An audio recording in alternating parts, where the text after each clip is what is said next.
ಭಗವದ್ವಜಕ್ಕೆ ಅತ್ಯಂತ ಮಹತ್ವಪೂರ್ಣವಾದ ಒಂದು ಸ್ಥಾನ ಇದೆ. ಏಕೆಂದರೆ ಭಗವದ್ವಜ ಅಂತ ಅನ್ನೋದು ಒಂದು ಗುರುವಿನ ಪ್ರತೀಕ. ಅಪರಿಪೂರ್ಣವಾದ ಒಂದು ವ್ಯಕ್ತಿತ್ವಕ್ಕೆ ನಾವು ಗೌರವ ಸಲ್ಲಿಸೋದ್ರ ಬದಲು ಪೂರ್ಣವಾದ ಒಂದು ತತ್ವಕ್ಕೆ ಗೌರವ ಸಲ್ಲಿಸೋಣ ಅನ್ನೋ ದೃಷ್ಟಿಯಿಂದ ಭಗವದ್ವಜವನ್ನು ನಾವು ಗುರುವಾಗಿ ಆಚರಿಸ್ಕೊಂಡಿದ್ದೀವಿ. ಯಾಕೆಂತಂದ್ರೆ ಅದೊಂದು ವ್ಯಕ್ತಿಯಲ್ಲ, ಅದು ತತ್ವ. ಏನು ಹೇಳುತ್ತೆ ಆ ತತ್ವ? ಭಗವದ್ವಜ ನಾವು ನೋಡಿದ್ರೆ ಅದರಲ್ಲಿ ಅನೇಕ ಅಂಶಗಳನ್ನು ಗುರುತಿಸ್ತೀವಿ. ಒಂದು, ಮೊದಲನೇದಾಗಿ ಅದರ ಕೇಸರಿ ಬಣ್ಣ ತ್ಯಾಗ ಪ್ರತಿಬಿಂಬಿಸುತ್ತೆ, ಅದು ದೇಶ ಪ್ರೇಮವನ್ನು ಪ್ರತಿಬಿಂಬಿಸುತ್ತೆ. ನಾವು ಹೇಗೆ ಸಮರಸ್ಯದಿಂದ ಇರಬೇಕು ಅನ್ನೋದನ್ನು ಗುರುತಿಸುತ್ತೆ ಅದು. ಯಾಕಂದ್ರೆ ಅದರಲ್ಲಿರುವಂಥ ಕುಚ್ಚುಗಳು ಬಿಡಿ ಬಿಡಿಯಾಗಿರೋ ಎಳೆಯಿಂದ ಮಾಡಲ್ಪಟ್ಟಿದೆ, ಬಟ್ ಒಟ್ಟಿಗೆ ಕಟ್ಟಿದಾಗ ಅದು ಒಂದು ಕುಚ್ಚಾಗಿ ಸುಂದರವಾಗಿ ಕಾಣುತ್ತೆ.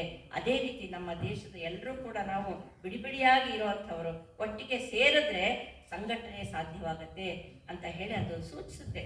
ಹಾಗೆ ಭಗವದ್ವಜದ ಶೇಪ್ ನೋಡ್ತು ಅಂತಂದ್ರೆ ಅದು ಸಮಾಜಕ್ಕೆ ಸರ್ವಸ್ವ, ಸ್ವಂತಕ್ಕೆ ಸ್ವಲ್ಪ ಅನ್ನುವಂಥ ಒಂದು ಆಶಯವನ್ನು ಕೂಡ ಪ್ರತಿಬಿಂಬಿಸ್ತಾ ಇದೆ. ಇಂಥ ಭಗವದ್ವಜವನ್ನು ನಾವು ನಮ್ಮ ಗುರುವಾಗಿ ಇಟ್ಕೊಂಡಿದ್ದೀವಿ, ಗುರು ಅಂತ ಅನ್ಕೋತೀವಿ. ಅದಕ್ಕೆ ಸಲ್ಲಿಸಬೇಕಾದ ಗುರುವಿಗೆ ಸಲ್ಲಿಸುವಂತಹ ಸಮಸ್ತ ಗೌರವವನ್ನು ನಾವು ಭಗವದ್ವಜಕ್ಕೆ ಸಲ್ಲಿಸ್ತೀವಿ.